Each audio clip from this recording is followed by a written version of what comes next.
they've just released. We'll get straight into it. We'll have a chat about it and see what they're going to do in the new game.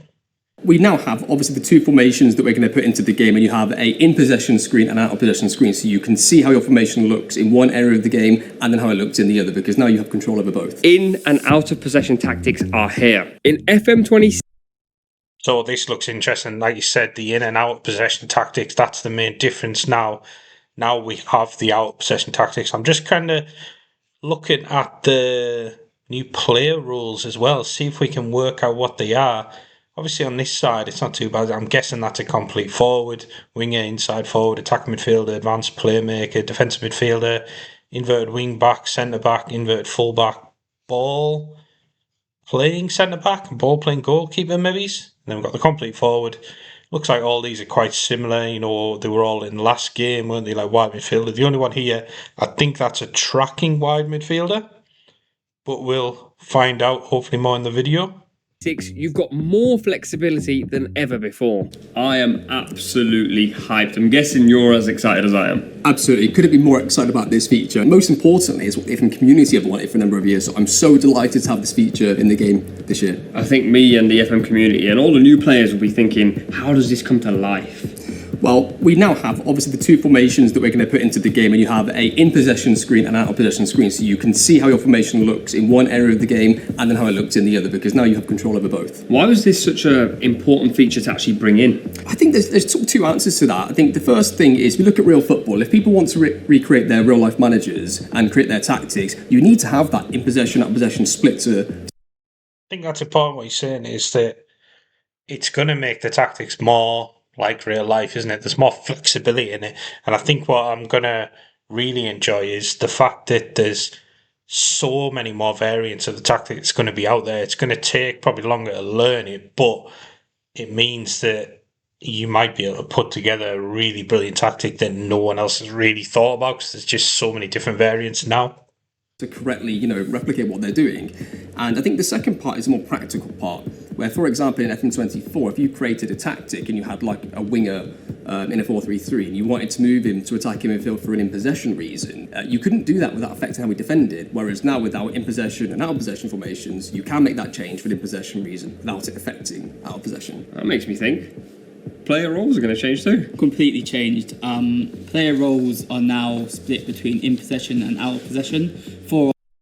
So I am quite glad we've got new player rules. They're going to be interested to see how they play in the match engine, in the game, and with certain different teams, obviously, because it's going to be different in when you're a Man City, as they've got an example here, like, if you're a lower team like a Sunderland or someone like that, we're going to sit back and defend a lot more. Foden's stats look insane, by the way. He is going to be fantastic in this game by the looks of it.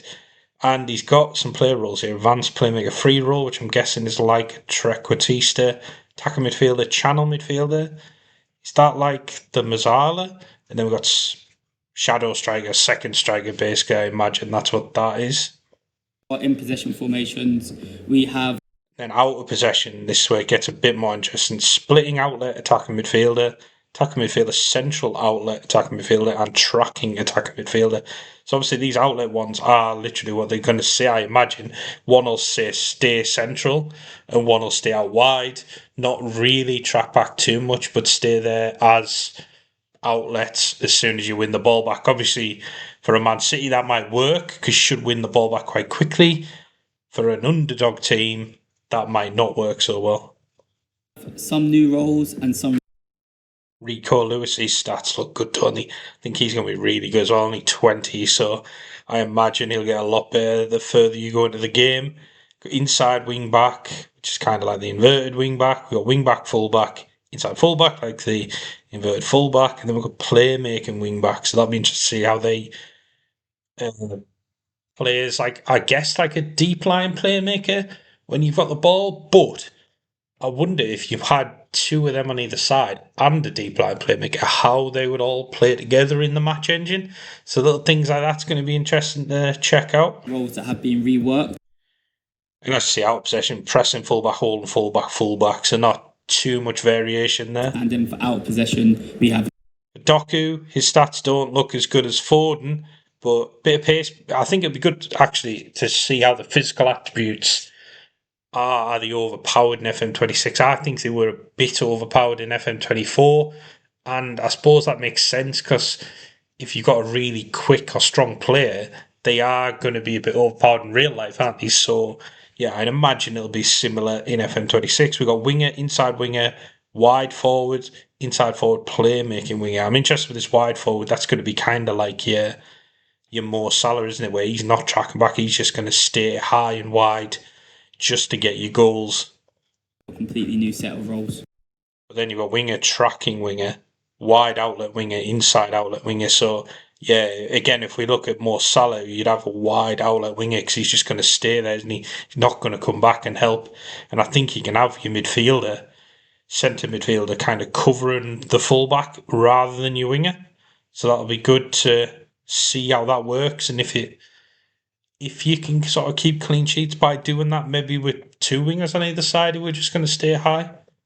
One of the biggest things for me is you can have two identical formations in possession for two different teams, but the roles and how they behave out of possession will make it behave differently. How does that differ then between the two? So if you have an example of a top team, you're the favourite to win the game, and you're playing a 4-3-3 and you have an advanced playmaker, you might want them to be a presser out of possession, win the ball high, try and get final third, turnovers. Whereas if you're an underdog team and you're playing a 4-3-3 out of possession, you might want to have an advanced playmaker in possession.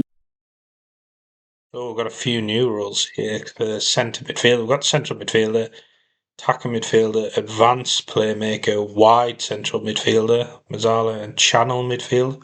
Oh, saying that, yeah. Would the wide one be the Mazzala? That one's going to work out into the channels. You've got the ball, but out of possession. This is the one I was looking at earlier. So we've got central midfield, we've got pressing central midfield, obviously going to press the players as hard as possible. Screening central midfielder who's just going to hold and block the gaps, I imagine, between the kind of attacking team and the defence, so sort of block those passing lanes. And then we've got the wide covering centre midfielder. So this is what I mentioned earlier. Like if you're going to keep on more Salah wide, you probably want like a Szoboszlai, Gravenberch, McAllister, whoever's on that side, to be moving over with the wide covering centre midfielder to go and help that right back, because he's going to get doubled up on if Salah's not coming back to help and no one else is coming over to help him. Have them as a screener to maybe sit in a low block and try and cover the dangerous areas of space. So both phases in mind then, how are you able to actually see the team shape? So what we've introduced this year is something called the visualizer. And what that is for in possession and out of possession for both of them. And it will show you how your formation is looking. So this looks good because what it'll do is you can kind of see how your team lines up in different blocks on the pitch. So, like you said, visualizer, you're going to get a better visual of how the tactic you've made is going to play in the match engine before you try it. So that's going to be fun to kind of play around with. And obviously got the instructions here, kind of like we had in the last game for your team instructions. It's just different and a bit more console looking with the blocks here.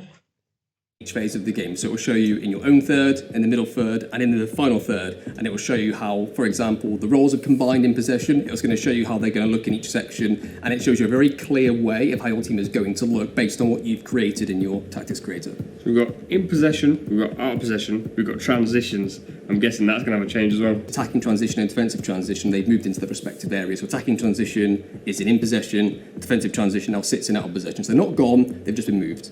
So I'm picking up FM for the first time.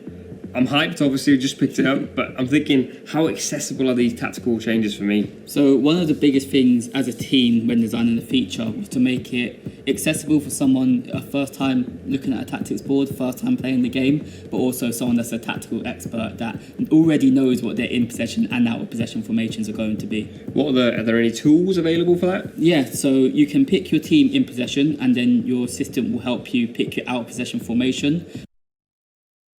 So this is kind of similar, isn't it, to FM24? We've got the preset tactics. People who are a bit new to the game, maybe you, or who just don't want to mess around with the tactics too much, actually just want to get into that new match engine, that new gameplay, and have a bit of fun with it like that.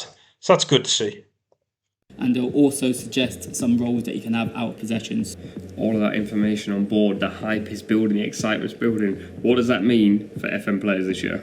I think it can mean whatever you'd like it to mean, really. If you want to keep it relatively simple and use your assistant and use the recommended formations they use and use the visualizer and things like that, you can keep it pretty simple if you'd like to.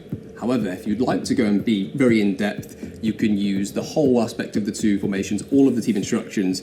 In-game, if you want to make a change, every time you see something go wrong with your defenders, you want to change a formation or change maybe just the player role, you can do all of these things now, which you couldn't do before. That's the end of that. That is, I think, quite exciting. I'm looking forward to trying out different tactics, seeing how the new player rules go, obviously seeing this new match engine.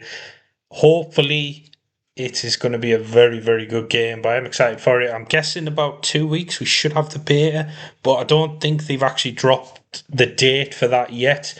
Obviously, they dropped the launch date of November the 4th. But thank you for making it all the way to the end of the video. I hope you enjoyed the content. Please remember